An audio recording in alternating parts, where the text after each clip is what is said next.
Midi 14h, Sud Radio, la France dans tous ses états. Sommes-nous tous devenus dépendants de nos écrans et de quels effets parle-t-on ? On parle beaucoup des jeunes, des mineurs, premières victimes de cette addiction et de cet accès précoce aux informations, à des images qu'ils ne devraient pas voir. On en parle avec Fabrice Epelboin, enseignant à Sciences Po et cofondateur de Yogosha. Bonjour Fabrice Epelboin, merci d'être sur Sud Radio avec nous pour ce sujet extrêmement sensible et très important. Je fais un tout petit passage dans notre mémoire. Vous vous souvenez quand Claude Allègre, ministre de l'Éducation nationale, sous le gouvernement de Lionel Jospin, avait dit on va introduire les ordinateurs à l'école et les écrans vont révolutionner la jeunesse, on va multiplier par 2 l'efficacité de l'Éducation nationale. On n'a pas tout à fait le compte, j'ai l'impression aujourd'hui. Monsieur Allègre s'est légèrement trompé. Oui, c'est raté, oui. C'est vraiment raté. Après, l'introduction de l'informatique à l'école s'est fait de façon catastrophique, sans qu'on initie réellement les jeunes à l'informatique. On les a finalement formés à la suite Office, de façon à intégrer dans l'éducation nationale les coûts de formation de Microsoft pour en faire des employés prêts à l'emploi. C'est un échec complet. En soi, c'est pas idiot d'introduire de la modernité, de la technique, des moyens de communication meilleurs dans un milieu éducatif, ça, et même dans la société. Pourquoi il y a eu cette dérive? C'est-à-dire que la recherche de l'atome qui devait soigner des maladies est devenue la bombe atomique. Comment se fait-il que cet instrument, qui était un instrument de progrès, de connaissance, d'amélioration du savoir, est devenu aujourd'hui, je reprends le titre de votre collègue ou confrère Desmurger, la fabrique du crétin numérique. Est-ce que la fabrique du crétin numérique se porte bien aujourd'hui, Fabrice Epelboin? Déjà, il ne s'agit pas du même outil. À l'époque d'Allègre, on parlait d'un ordinateur et de s'initier à l'informatique. Là, on parle de tablettes ou de smartphones qui sont certes des ordinateurs d'un point de vue technique, mais qui sont extrêmement éloignés de la chose informatique. C'est de poche. Voilà. C'est de poche, mais surtout, ça n'a plus grand-chose à voir avec un ordinateur, donc il faut explorer les entrailles pour arriver à le faire marcher et le programmer. On est très très loin de l'idée de l'informatique. On est dans un outil qui est destiné à des utilisateurs qui n'ont aucune compréhension de ce qu'est l'informatique et on ne leur demande aucune compréhension. Donc c'était pas du tout le même but. Là, on a affaire à un phénomène qu'on apparente à l'addiction, même si ça n'a pas grand-chose à voir avec les drogues, et qui effectivement cause des dommages aussi bien aux enfants qu'aux adultes. Pas aussi dramatique que ce qu'on en dit dans les médias, mais malgré tout, c'est un réel problème. Après, la solution est idiote et potentiellement liberticide. L'écran, en fait, il permet une mauvaise... Le numérique, vous êtes d'accord, l'informatique, c'est une forme de connaissance, c'est un outil de travail. L'informatique, c'est une clé de lecture indispensable pour comprendre le monde d'aujourd'hui. Bon, et vous nous dites, science sans conscience n'est que ruine de l'âme, tout dépend de l'usage dont on en fait. Et pour vous, le problème, c'est l'écran, c'est-à-dire le fait qu'on puisse mettre, au lieu de lire un livre, ou au lieu d'aller vers une connaissance, écouter un cours, on va sur un écran, on voit, c'est quoi? Le problème, c'est pas l'écran, le problème, c'est la science qui a été mise en œuvre depuis une vingtaine d'années pour créer les interfaces qu'on consulte sur les écrans. Cette science s'appelle la captologie. C'est quelque chose qui a été conçu à la fin du XXe siècle et qui a émergé réellement au début du XXe siècle, du XXIe, et qui a complètement inondé les applications qui servent à faire de l'entertainment. D'accord. Donc vous TikTok pensez est le plus gros, le plus bel exemple. D'accord. Vous pensez que c'est un outil, il y a une forme de préméditation. Enfin bon, ils savaient ce qu'ils faisaient ces gens-là. Bien sûr. Il y a une science. Il y a une science qui est développée depuis 20 ans sur la captologie, qui est l'art de capter le temps de cerveau disponible de façon à fourguer de la pub ou des idées. Mais c'est une véritable science qui a été parfaitement théorisée et qui est mise en application dans la plupart des applications du type TikTok, Instagram, Facebook, tout ça repose sur cette science de la captation de l'attention, qui n'est pas du tout la même relation à l'écran que vous avez quand vous utilisez Microsoft Word, par exemple. Où là, il n'y a pas de problème, il n'y a pas tous ces problèmes d'addiction qu'on a finalement mis à jour avec les réseaux sociaux. Donc on est vraiment sur une problématique qui est l'exploitation d'une typologie d'interface qui crée cette captation de l'attention, et on peut utiliser les écrans pour tout un tas d'autres choses qui n'ont absolument rien à voir avec ça. Oui, en fait, vous confirmez, vous donnez une explication à la fameuse phrase de Patrick Lelay, qui était PDG de TF1 dans les années 90, et qui disait « Mon métier consiste à mettre du temps de cerveau disponible Il parlait de Coca-Cola qui était l'annonceur publicitaire. Moi, je fais des émissions de télé et le cerveau capte l'image et quand la pub arrive, eh ben, elle rentre dans le cerveau beaucoup plus facilement parce que j'ai préparé le terrain. C'est un petit peu ça. C'est exactement ça. Patrick Lelay faisait des émissions, Elon Musk et Mark Zuckerberg font des algorithmes. Mais c'est le même principe et c'est la même finalité. Ça aboutit à quoi? Prise de contrôle des consciences, orientation, on peut dicter des comportements, des addictions, des modes de consommation et de pensée tout simplement. Ah bah oui, le but du jeu c'est de vendre de la pub, donc effectivement c'est de générer des comportements d'achat, mais on peut aussi générer des comportements d'adoption d'une idée, on peut faire plein de choses avec ça, de la même façon qu'on fait ça avec les médias. Patrick Lelay avait aussi une dimension politique dans son usage d'une chaîne de télévision.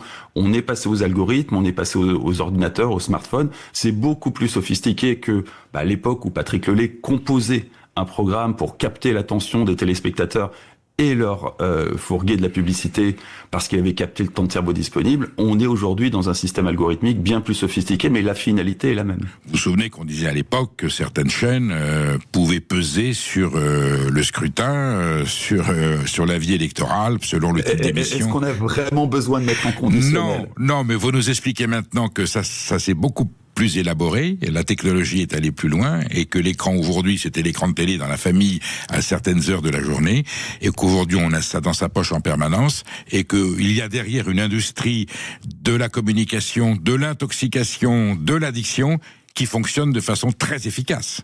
Et c'est individualisé, ce qui n'était pas le cas de la télévision. On avait un programme pour des millions de personnes. C'était Là, collectif. on a 1 million de programmes pour des millions de personnes. Donc ça, c'est extrêmement sophistiqué, mais la finalité est toujours la même, orienter le vote des téléspectateurs dans ses usages les plus maléfiques, mais qui ne datent pas des réseaux sociaux, ou effectivement fourguer du temps de cerveau disponible à des annonceurs, ce qui est vieux comme les médias au final. Alors, en fait, quand on disait, la lecture, je rappelle que Mein Kampf était quand même un livre, c'était quand même de la littérature, on sait les dégâts que ça a fait, mais il fallait faire l'effort de lire le livre. Aujourd'hui, l'écran, il est accessible à tout moment, à tout le monde, à tous les niveaux de connaissance. C'est-à-dire, la contamination, elle est immédiate. La contamination est beaucoup plus rapide. C'est-à-dire surtout depuis l'arrivée de TikTok et le modèle TikTok du format très court a été copié par tous ses concurrents. Aujourd'hui, on a, et c'est l'un des problèmes qu'on a vis-à-vis des enfants, habituer les gens à être sous un flux continu de captation d'attention très courte. Donc, du coup, on observe effectivement chez les enfants une perte de la capacité d'attention. Quand j'étais au collège, on avait des cours de maths de 2 heures, ça posait aucun problème. Aujourd'hui, c'est une hérésie d'imaginer que des gamins de 12 ans vont pouvoir suivre un cours de maths de 2 heures. Donc, affaiblissement de la concentration, de l'attention, donc effondrement du niveau de l'enseignement, inévitablement, puisqu'on n'arrive pas à avoir un suivi sur l'application, sur l'instruction. Alors oui, c'est l'une des raisons, mais c'est vraiment multifacette. Il y a plein de raisons qui peuvent expliquer. Qu'est-ce qu'il y a de plus grave pour vous à signaler dans cette dérive? Le premier dégât, c'est quoi? Le dégât principal? La démission des parents. Oui. La démission des parents, si vous avez vous des adolescents à la maison, vous avez eu, même s'ils sont sans doute un peu trop vieux maintenant, mais j'imagine que vous avez mis un filtre parental. Non, ils sont en plein dans 18, 14 et 12. Je peux vous dire que c'est bridé de façon...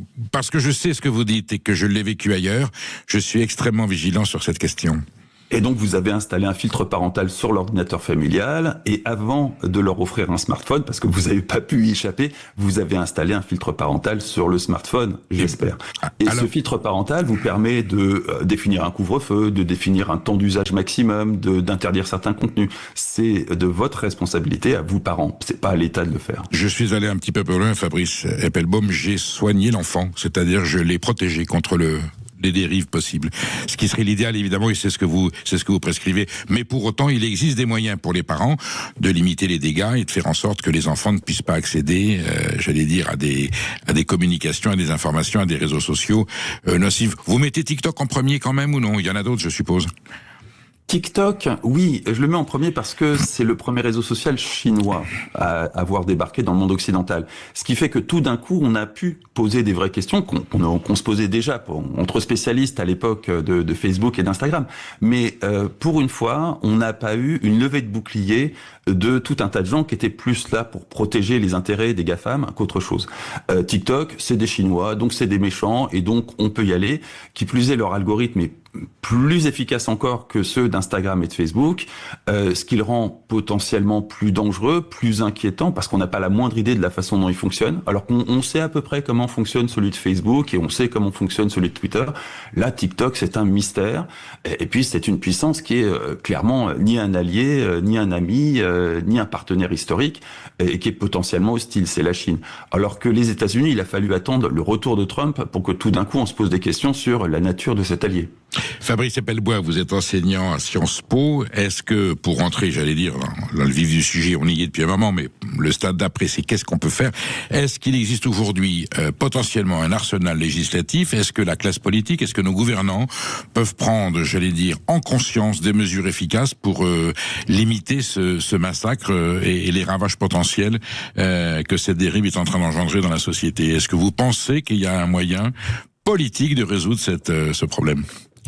Alors, le moyen politique, vraiment, reste à trouver. Il n'est pas évident du tout. On a quand même affaire à une opinion publique française qui, aujourd'hui, se déroule dans un territoire américain ou un territoire chinois, mais en aucun cas un territoire européen. Donc, d'un point de vue législatif, on est quand même assez limité par ce fait. Et puis, la loi qu'on est en train de mettre en place n'aura pas grand effet et aura des effets pervers qui seront infiniment plus dramatiques que ce qu'on cherche à soigner. Alors, au niveau de l'instruction, de l'éducation nationale, est-ce qu'on peut quand même préparer, prévenir, à défaut de guérir? Est-ce qu'on peut armer notre jeunesse contre ce fléau et leur apprendre à faire la part des choses, savoir ce qui est bon et ce qui n'est pas bon?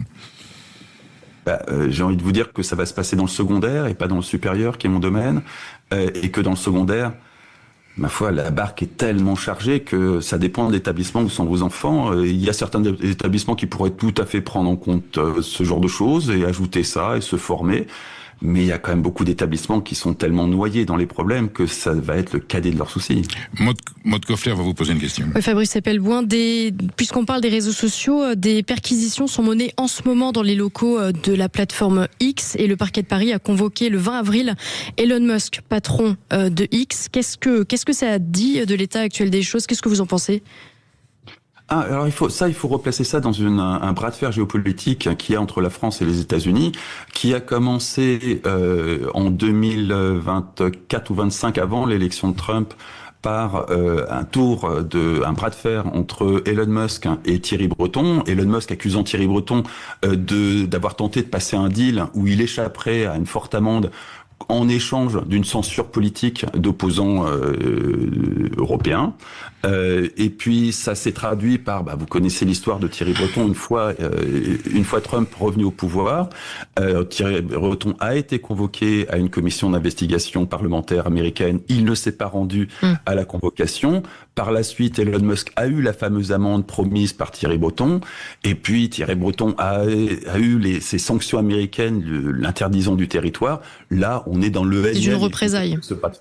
On est dans les représailles, et donc on rend la monnaie de sa pièce à la puissance américaine en convoquant Elon Musk, qui ne se rendra vraisemblablement pas, sauf à faire vraiment de la provocation. Ça va être drôle à observer. Voilà, pas plus que Thierry Breton n'ira aux États-Unis. Elon Musk ne répondra à la convocation de la justice.